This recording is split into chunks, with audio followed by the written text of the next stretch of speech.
Welcome to another episode of Consumer Engagement in an Omnichannel World. Our co-hosts, Shri Rajgopalan and Peter V.S. Bond, explore how brands and retailers engage with consumers in-store, online, and everywhere in between. And now, here's Shri and Peter. Welcome to the next episode of Consumer Engagement in the Omnichannel World with Shri and Peter Bond. Also, hashtag Shri and PVSP. And today we continue with the treat we have for you, which is episode 3 of a 6-part series focused on the omnichannel shopper with the industry legend, a mentor of mine, Bryan Gildenberg himself. And today we're going to discuss retail transformation based on the shopper habits that we actually did refer to back in episode 1 of 6. And who in retail is ready? Are they really ready?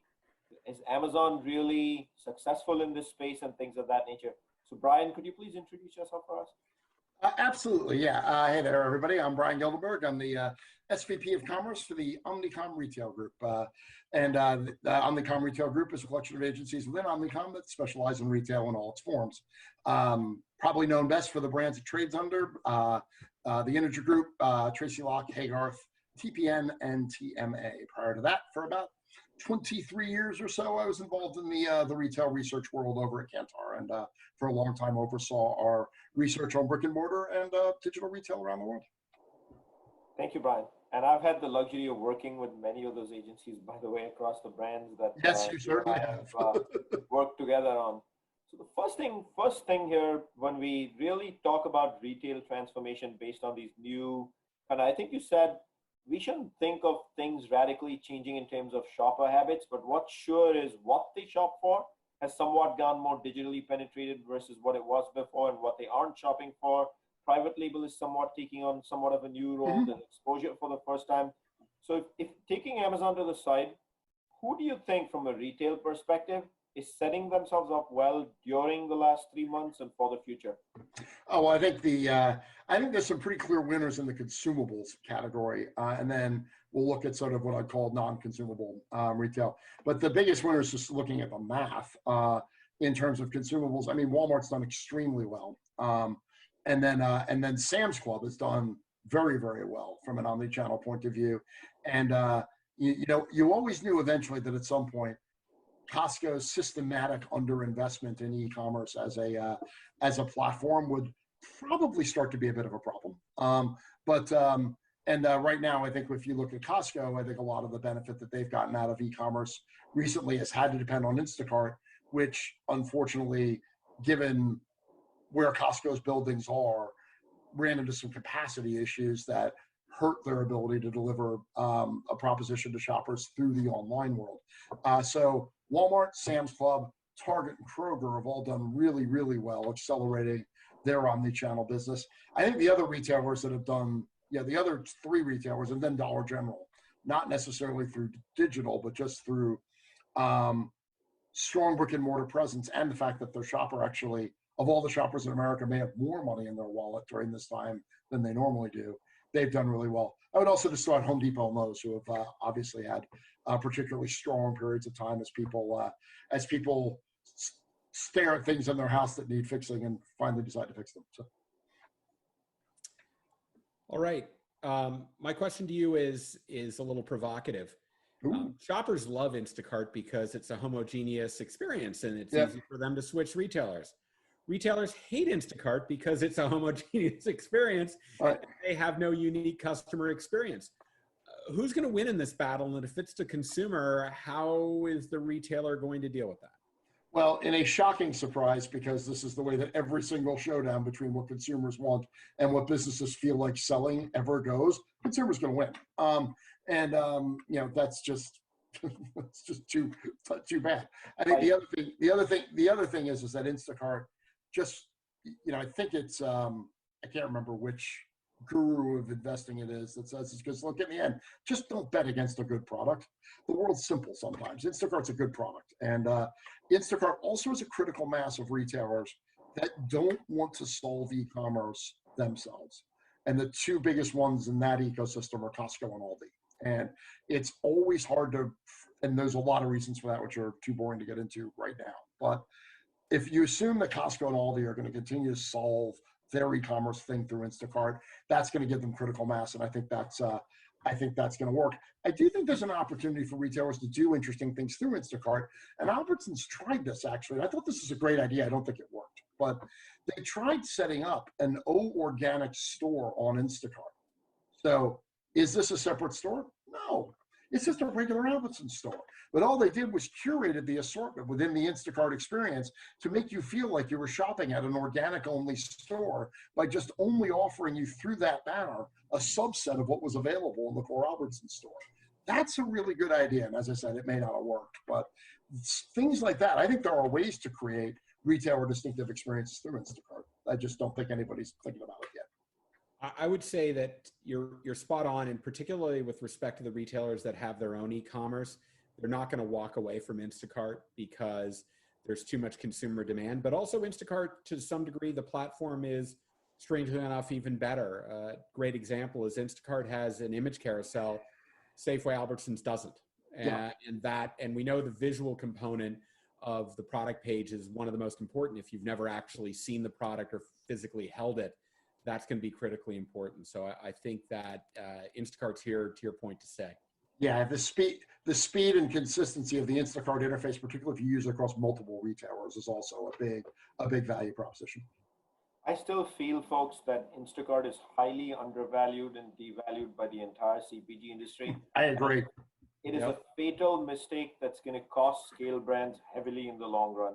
And go ahead. Sorry. It's just wrong. It just seems really silly to me that it provides one, it provides an essential service. Two, it's a really good product. Three, even if it never makes a dime, it's obviously positioned to get bought by somebody, probably Google, who needs to build. Like if you tried Instacart and then tried Google Shopping, I think you could see a pretty logical exit strategy for the Instacart group. Some may call it night and day as it is today. But speaking of Google Shopping, many retailers, Google included, have experimented with other sort of services to drive in-store traffic. Yeah. CVS Health Hub comes to mind with the Minute Clinic. And then you think of even Walmart has, or virtually most large mass retailers tend to have pharmacy inside.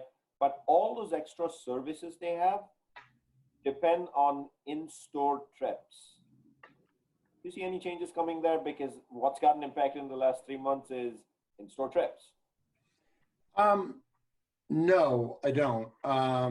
And I think actually those services become more important, not less, in an environment where trips start to disappear. Because if there are fewer trips available, you want as many reasons why someone would come to your store as possible that are legitimate and value added. And I think most brick and mortar retailers are going to find there's only so many of those they can do on their own without partnership. So I'm not sure that Walgreens is the future of retail here, but if you look at the percentage of square footage in a Walgreens that has a Kroger in it today, that Walgreens actually manages themselves, it's probably less than half the store.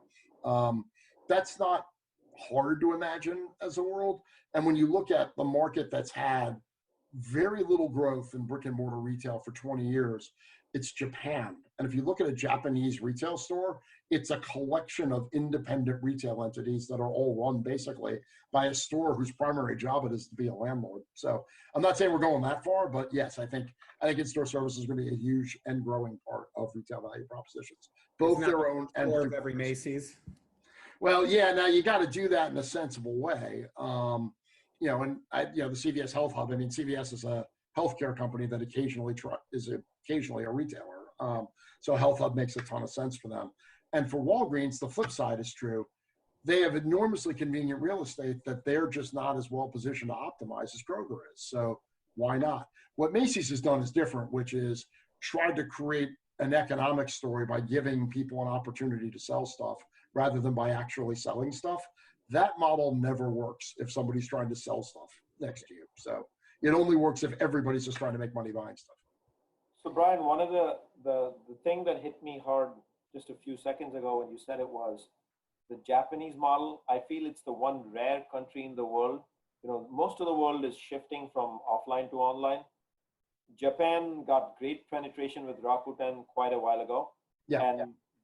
Literally Rakuten is what you just said. You become a landlord and you rent out mall space, and they've taken that model from Rakuten and brought it into their physical world. It's just fascinating. Yeah, well, the Japanese retailers have been like that forever, actually, in terms of being landlords first. So yeah, and I think as you well know, it's dangerous to try to extrapolate any global trend out of Japan without it, without going, hey, look, that works here, but that's really different than everywhere else. So. Bryan, we talked on this topic in a couple of previous episodes, or at least related to this, but talking about private label, are there any retailers you see that are doing a particularly good job of driving their private label through digital? Through digital. That's an interesting question. I hate to give a simple answer because I love complicated ones. Not really. I mean, certainly not in consumables. I don't think that retailers today have quite the handle on, if you think about how people shop online and the search process they go through, I don't think they've mastered the online category decision tree well enough to understand where and how to message private label the right way in that context. The problem is with most American private labels is what I would call reflective private label. It's a mirror to the branded product that looks the same. It's sold at a cheaper price.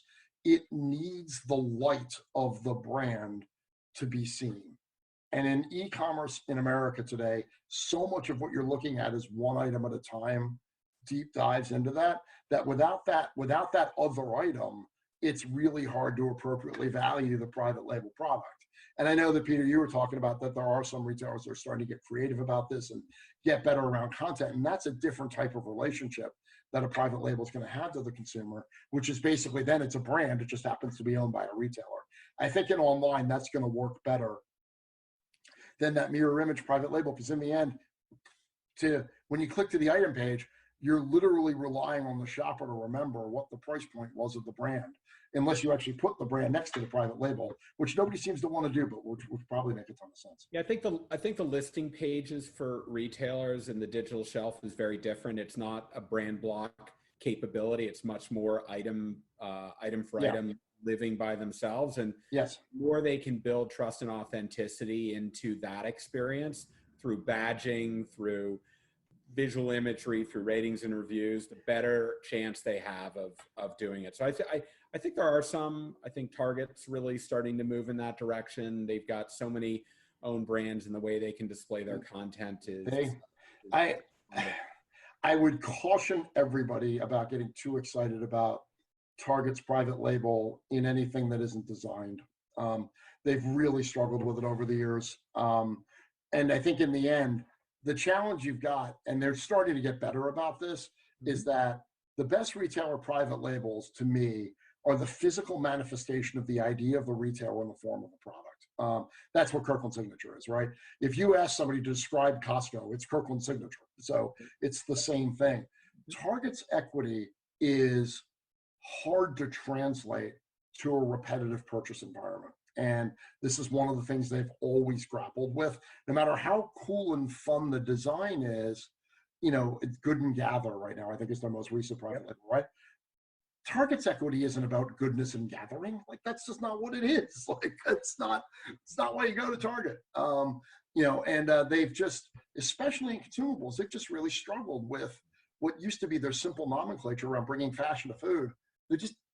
They try to bring fun design to food. They try to bring goofy ingredients to food. They try to bring a value on organics versus what other, sometimes they'll try to bring extreme value. They're just kind of all over the place, and none of what they do reflects the guest's idea of Target particularly well, would be my critique. So fair enough.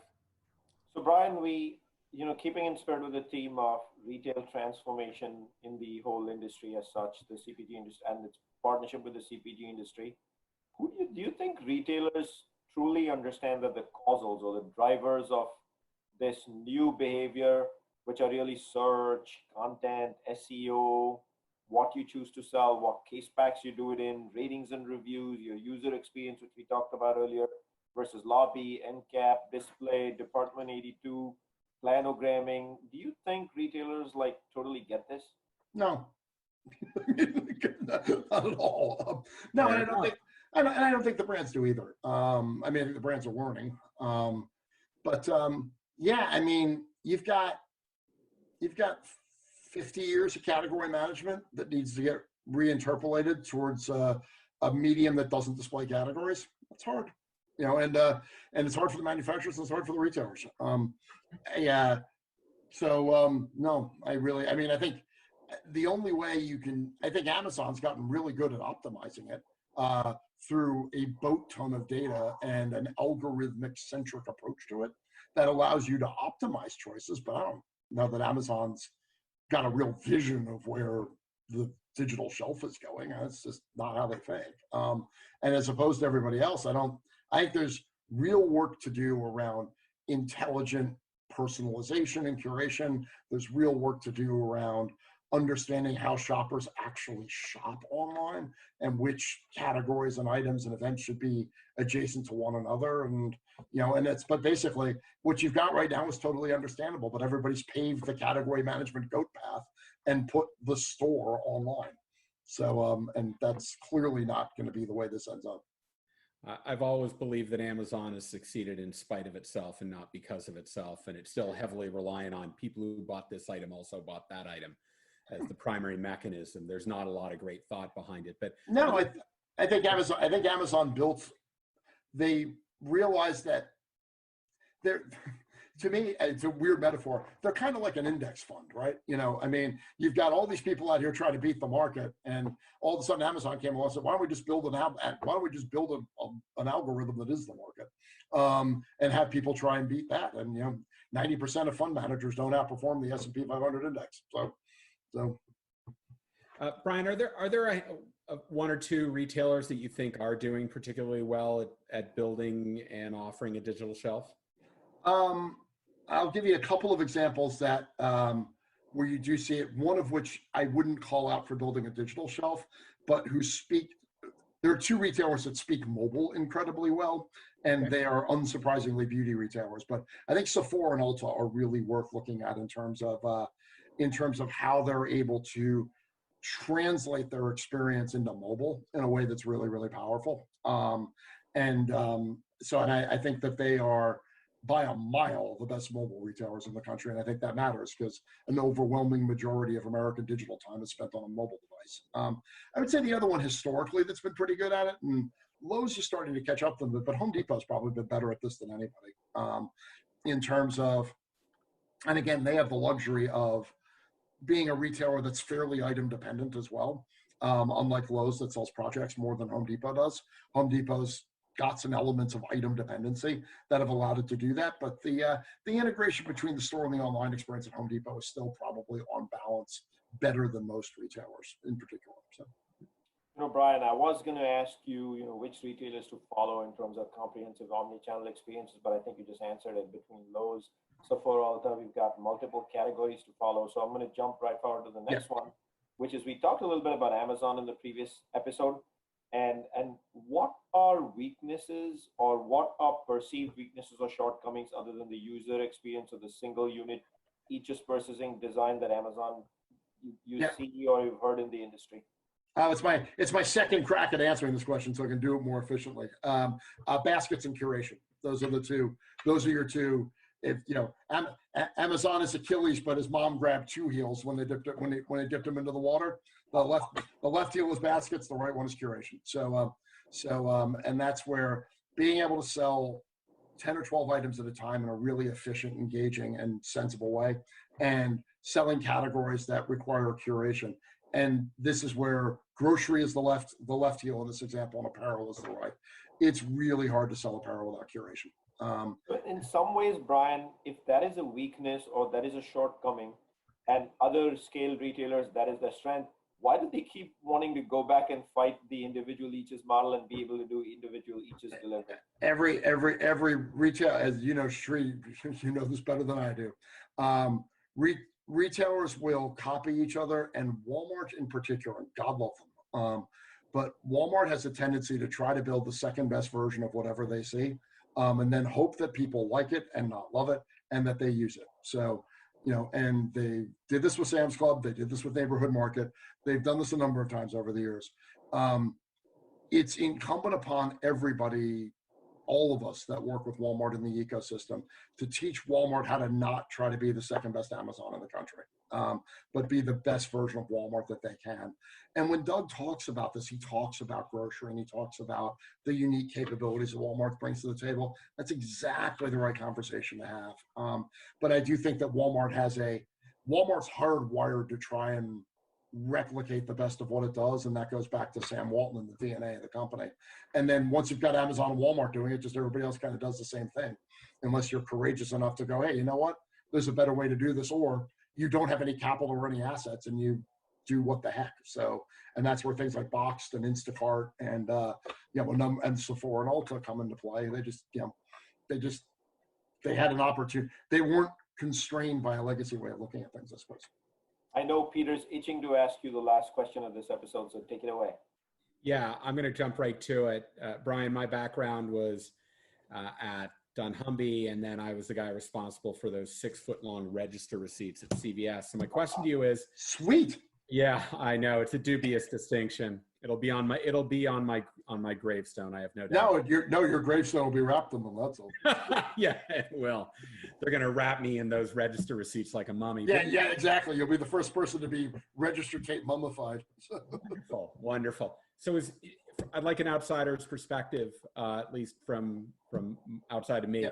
Do you see retailer personalization working at scale, and is it driving profits for retailers? I would say, and you would know this better than me, but I would say that personalization, small bore personalization, works fine. So understanding somebody's transactional behavior well enough to be able to adapt variants, particularly around pricing and promotion, so that they receive a variant that is more targeted to them. Yeah, that works. It's not putting a man on the moon, but it works. So I think anything larger than that has become problematic, and I don't think that's the fault of personalization. I think it is the Gary Vee's been in the news talking about this a lot recently. About the can't even remember, but basically called it sort of industrial scale creativity or something like that, where you've got. The problem people have with personalization, at least from my perspective, is you go through all the effort of coming up with these targets and segments and audiences, and you've refined it, and you have nothing distinctive to say to them. And if you're not going to have anything distinctive to say to them, no, the ROI on personalization is never going to pay out. If you want to say the same thing to everybody, just do it quickly and cheaply. But you see so little distinctive. There's so much less distinctiveness in the messaging that you're delivering to a personalized audience than there is in the audience, that until you build a model that allows you to figure out how to meaningfully understand the message you should be delivering there and getting it right, I think any brand is going to struggle with finding an ROI and personalization. But that doesn't mean it's a bad idea. That means you need to learn how to do it better. So, to me, Bryan, as we wrap up episode 3 of 6 here in the Omnichannel Shopper in 2020, the entire financials of the CPG industry were built around basket and curation, as you said, and not around personalization. That starts at innovation and ends at media and advertising. That's why D2C is still a tiny fractional percent of the entire CPG ecosystem. But Bryan, Peter and I cannot thank you enough for coming on board and chatting with us about Shopper 2020 as it is in the middle of the pandemic. We'll be back next week where we shift our focus from retail to brands. And excellent. We'll be discussing what brands need to do to transform, keeping, most important word, the consumer at the nucleus. You can follow our series on LinkedIn at this link below, #ShreeandPVSB, and is AND. You can also follow us on this link, which has a playlist of all our YouTube videos on these topics by clicking on this link. And you can also find us on the podcast format if you're a listener versus a viewer. We are across 10 plus platforms, your favorite ones, Apple, Spotify, and you can catch that right here on this link. So thank you, folks. Thank you as always, Peter, for what you do for us here and for your engaging commentary. And Bryan, we will see you again on the next episode. Sounds great. Looking forward to it. Thanks, everybody. Goodbye. Take care. Bye.